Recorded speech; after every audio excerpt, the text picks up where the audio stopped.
We're just a month out from election night, and all eyes are on a few consequential races playing out across the country.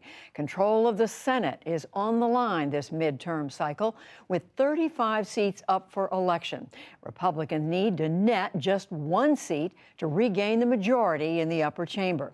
Today, we'll be diving into three key toss-up races in Georgia, Pennsylvania, and Nevada. To talk about where things stand in these Senate contests, I'm joined by Stephen Fowler of Georgia Public Broadcasting, Katie Meyer with Spotlight PA, and Jon Ralston of the Nevada Independent. Welcome to all three of you. We are watching these races so closely. Stephen Fowler in Georgia, let me start with you because there is this big headline right now in the race between Herschel Walker and Raphael Warnock, and that is one of Herschel Walker's former girlfriends alleging that she had an abortion in 2009, that he paid for it. What is he saying about this? How is it affecting the race?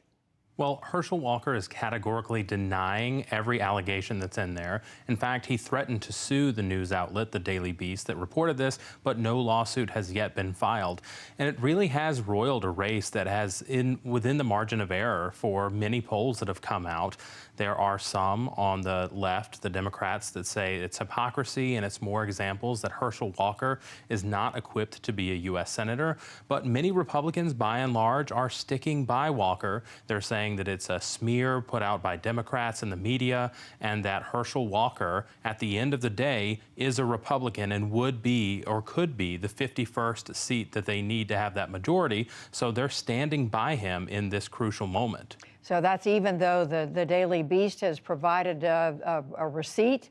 They've shown a card that he sent this woman, and even though his son is publicly denouncing him? Right. I mean, it's one thing to say that Democrats are attacking the campaign, but Herschel Walker's own son, 23-year-old Christian Walker, who's a very outspoken conservative commentator, posted videos and tweets attacking his father, saying that he was a liar, alleging that there was family violence involved in his childhood. And still, you know, the campaign has seemed to just push forward. In fact, they said that they raised more money than they'd ever raised in the aftermath of this story and are putting out fundraising calls saying that they're trying to be attacked over this baseless story. So it's really a remarkable evolution in politics from what would be a campaign-ending story many cycles ago. And now, you're right, so interesting how that's being received by the voters. Katie Meyer, to you in Pennsylvania, this race had been seen as an advantage for the Democrat, John Fetterman, but I see the Cook Political Report now says it's a toss-up with the other, of course, the Republican being Mehmet Oz, television's Dr. Oz. What's going on there? What are the dynamics right now?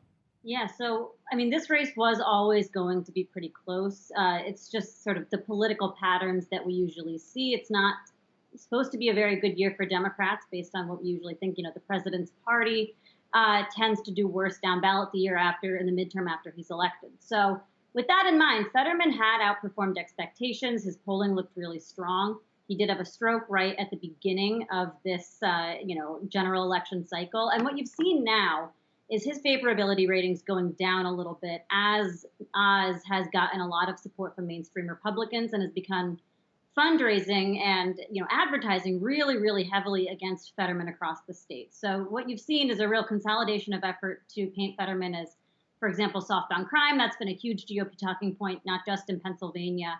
But those things have cut into his approval ratings a little bit. Now, I will say he still does lead Oz in most of the polls that we've seen. But there also have been flaws in these polls before. So, you got to take anything with a grain of salt. And then to Nevada and Jon Ralston, where the Democratic incumbent, Catherine Cortez Masto, is seen by many as the most potentially vulnerable Democrat running for the Senate this year. What has happened in that race? She's running against a well-known name in the state of Nevada, Adam Laxalt. Yeah, Judy, she is definitely in a toss-up race. All of the recent polling, including one that we at the Nevada Independent did and released over the weekend show this within the margin of error. But most of the recent polls have showed Laxalt slightly ahead. As you mentioned, he's the grandson of Paul Laxalt, who was a legendary figure in the state, Ronald Reagan's best friend. Laxalt was a former attorney general, then ran for governor and lost, and then he was the head of the Trump campaign here and fronted the big lie here in the state. But he has consistently been either close or slightly ahead. As you know, Judy, Catherine Cortez Masto is not the highest profile senator out there. She's not that well known. She's in her first term. She's very disciplined, much more of a workhorse than a show horse, even to the consternation of some of the Democrats here who wish she had gotten out there more. But she's run a very good campaign, but to no avail. She has not been able to pull away from Laxalt. She's raised more than any senator, including the legendary Harry Reid, ever raised in this state, including $15 million the last quarter, which is a lot of money for little old Nevada. And still, this is a very, very close race. Well, let me turn back to Georgia. Stephen Fowler, we just heard Jon Ralston mention former President Trump. We know he has certainly endorsed Herschel Walker. How much of a factor is Donald Trump? What else do voters say is on their minds this cycle? Well, Donald Trump is largely a non-factor in Georgia's elections right now, and that's because most of his slate of candidates that he picked in the primary lost. Herschel Walker and Lieutenant Governor nominee Burt Jones are the only two Trump endorsees that have made it to the general election, and Trump has actually stayed away from Georgia. There was reports that he might come and do a rally later this month for Herschel Walker, but that hasn't materialized, and largely it's because Trump has left a bad taste in the mouth of Georgia voters because of his attempts to overturn the 2020 election. There's an ongoing investigation in Fulton County into that attempts to overturn the election, and so Trump isn't necessarily a big factor here. But what is the factor here is Georgia's economy. National inflation has been a top-line thing that both Raphael Warnock and Herschel Walker have mentioned. Obviously, Warnock mentioning his attempts to try to combat inflation, and Walker blaming Democrats for the inflation. But Georgia's economy at the state level is doing surprisingly well, so that attack has really been blunted in a lot of ways. But the issues of abortion, the issues of the economy, and of course, democracy and voting rights are first and foremost in this state heading into these final weeks. So much at play in these elections. To Katie Meyer again in Pennsylvania, what about the Donald Trump factor and whether he is a central thing in voters' minds or is it something else? I think there's no question that Trump's endorsement has been a really big deal for Mehmet Oz. He doesn't have an enormous amount of credibility among Pennsylvania Republicans, among the base that he is trying to capture. He only recently moved to Pennsylvania. He's a rich celebrity. But yes, he's leaned heavily into Trump's endorsement and into Trump's style of campaigning. For example, saying that John Fetterman, has campaign said he had a stroke because he didn't eat enough vegetables. Things like that are very in line with the way that Trump has always campaigned.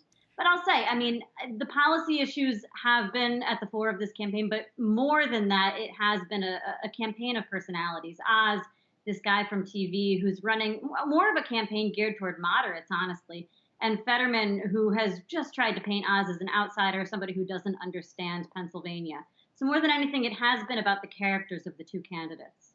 And Jon Ralston in Nevada, what is driving voters this year? You mentioned the Latino vote feeling different this year, but what else do you see pushing, driving voters thinking this cycle? Well, the Hispanic vote is going to be very important. It's been as much as 20% of the electorate here in general elections, as you know, Judy. And Catherine Cortez Masto is the first Latina ever elected to the U.S. Senate, and yet even she is vulnerable among Hispanic voters. And one of the indicators of that is just this week, the Club for Growth, a Republican super PAC, decided to pour $2 million into Spanish language ads. We've never seen anything like that in this state. And Nevada is essentially three states, as you know, Judy. There's the two urban areas, Reno and Las Vegas, and rural Nevada. And speaking of Donald Trump, and he's coming for Adam Laxalt this weekend because they really want to get a lot of base turnout, Republican base turnout. But it's a difficult needle to thread because Trump is quite unpopular, about as unpopular and even more so than Joe Biden in the state, especially in Clark County or Las Vegas, where 70% of the registered voters are. And so the voters here are driven by the economy. They're driven by all the same pocketbook issues. But when a race is as close as this, every little bit, the Trump factor, the Hispanic vote, every little bit could make the difference. Well, each one of these races is absolutely fascinating. We're going to be following it, and I know the three of you are going to be as well. Thank you so much, Stephen Fowler, Katie Meyer, John Ralston. Thank you again.